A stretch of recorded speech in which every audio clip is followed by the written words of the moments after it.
Welcome back to the morning show here on Arise News. A voice on gender equality, empowerment, education, social justice, and elected leadership. That's who our next guest is, Mary Ikoku. She's the founder and CEO of the Emerge Women, a non-partisan organization working to increase the number of women running for political office in Nigeria. She's a strategic communications expert, publisher, rights activist, media and political strategist. Mary Ikoku. Hi, Mary. Good morning. Good morning, Mary. Thank you for joining us Good morning. today. Nice. How are you? Good morning. Yes. Welcome to the morning show. I'm good. Nice to be here. Yes. Okay. Thank you. It's such a great thing that you do. So you empower women, and you're, a political strategist. Tell us some of your strategies in having more women in this part of our world in politics, knowing that we don't have much women in politics here in Nigeria. Well, you have to deploy the necessary strategies to ensure that we increase the talent pool of women that are running for office in Nigeria. I mean, over the years, having worked with some political functionaries, it becomes necessary also for me to understand the gap there for women. And where you can do some of these things is not about shouting up and down. You just need to sit back, watch the flows, look at every scenarios, and come up with the best strategies that will help us get in more women into the decision-making tables. And one of the ways we felt that can happen is why I founded Emerge Women Nigeria. And what Emerge Women does typically is to ensure that we increase the talent pool of women who are running for office, particularly in this election year. Why? Because over time we've seen that there's a big drop from what it was under the last administration, where you're beginning to have abysmal figure like about 6 women in our Senate out of 109 senators, and having less than 15 women out of 360 House of Representative members. What kind of laws, what kind of bills will be passed by 6 women out of 109 senators? So when you look at these figures, you begin to understand that there's really nothing we can do in terms of trying to push for any element of our laws or issues and things that affect the women and the family or all of us as a nation. And even for us to develop as a country, we must be seen to be integrating the talent, the resources, and the potentials of the women in Nigeria. And if we do that, Nigeria will continue to be poor and lag behind. Is one of the key indices of development. Mary, and in recent times, your group has been organizing training workshops for women politicians or women who are interested in politics. What has been your experience in terms of your assessment of the capacity of those women to play politics, to engage, other stakeholders within Nigeria? Good.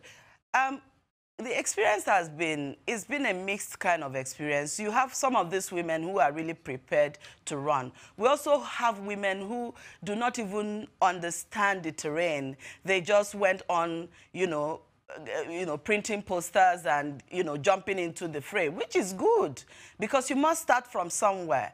And during some of the programs, like the one we held for the Southeast Women in Politics and their campaign managers, because the program we tried to bring not just the politicians and the women who are running, we also trained the campaign managers for these women. And the women, I mean, if you are running for office, you may not have to really develop your campaign strategy, but you have to know and understand the person who you've hired to do that job for you. Okay, so you must have the basic knowledge of what to expect. All right. What does your training program entail?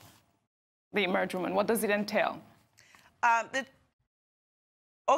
training program entails, it teaches you how to develop a campaign strategy. It teaches you the ABCs of fundraising. A lot of these women do not have the political war chest to match up with the men when it comes to money. So we teach them how to raise fundraise for their campaign, and how to, grassroots mobilization is one of the key courses that it's taught at the Emerge Women Election Campaign Training. We also bring in people who have been through the political space and have run elections, successful ones, and those who have failed, to also exchange, you know, there's a place for exchange of knowledge. So you get to see and understand the experiences this other person had, and you'll be able to learn from that. So the training is also, it depends on the location. So when you are training women in the north, you have to also take into cognizance what is peculiar to the people of the northern region, what is peculiar to the women in the southern region. So all of those mixes come to play in the Emerge Women campaign training. Well, during your sessions, so yes, during your sessions, what kind of conversation did you have in terms of the challenges that the female politician in Nigeria faces? Like the just concluded primaries that we've had, it left a very sad taste in the mouth, you know, because a lot of these women, particularly the ones that are really prepared, they were technically, you know, taken out of the whole race. Some were visited with violence. Some were asked to just step down for people who they know are not even as prepared as they are. And you also have other people who didn't really run effective campaign to mop up a lot of delegates for their primaries election. But one good thing we celebrate is that some of the Emerge Women alumni, people who have gone through our training in the Southwest, we've got a lot of, about a few of them that emerged in some of the political parties as their party candidates. And these are some of the things that make us happy, you know. Share with us some of your success stories. One of them... Can you share with us some of your success stories? Yes, real quick. Okay. Yeah. Yes, like we've had in Lagos State, we've had in Ekiti, we have women who have, you know, emerged after going through the election training that we had in the Southwest. We have people in the State House of Assembly. We have a Moji Macaulay, who was one of the brightest students during the training. In fact, she always gives the recap at every the next days of the training, because it's a 2-week-long, 2 days program, and where you have to engage the candidates, the aspirants, to also talk, and you have them make presentations, because they're also taught how to respond to media, how to take questions, the kind of questions they should expect, how to talk to their constituents, how to look the part. These are some of the things that I don't think the men are even that prepared for this kind of role. But we are preparing the women because we think that engaging them, engaging the women through training, enlisting them in those trainings and preparing them, equipping them so that they are turbocharged for the work ahead is one thing we do at Emerge Women, and I believe it's paying off so far. Do you have any program of engagement with the political parties so that the political parties can be more gender-friendly in the kind of space, in the kind of choices that they make?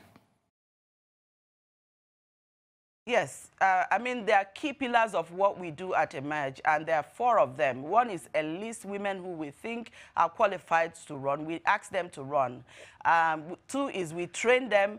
3 is that we engage all relevant stakeholders on the need and the way forward to increasing the number of women in elective and appointive leadership position. And for us to do that, we have to, of course, engage all relevant stakeholders. And this, of course, typically includes the political parties.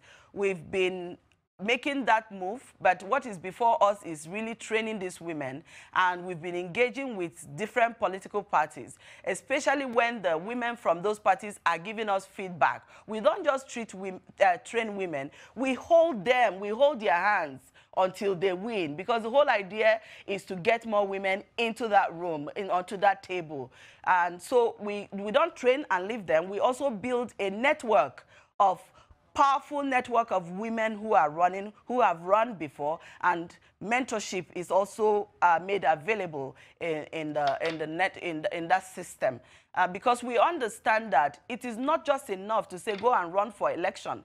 You have to have all the ingredients that will help you succeed in your electioneering campaign. What? And then we also engage, because engaging them, the relevant stakeholders, also makes pretty everything, and everything comes together. But let me say something here. Okay. It is like in the United States, you can have the woman in the US, yeah, stands a good chance of winning election if she comes out to contest alongside a man. But in Nigeria, it's a different ball game. So we have to find a more creative ways to increase women participation, and the space is not level for women and men in Nigeria. So we're asking political parties, they need to devise a means, and we're working with them to ensure that that happens. That for instance, if you have, in Abia State, for instance, you have 3 senatorial zones. You can say for this election year,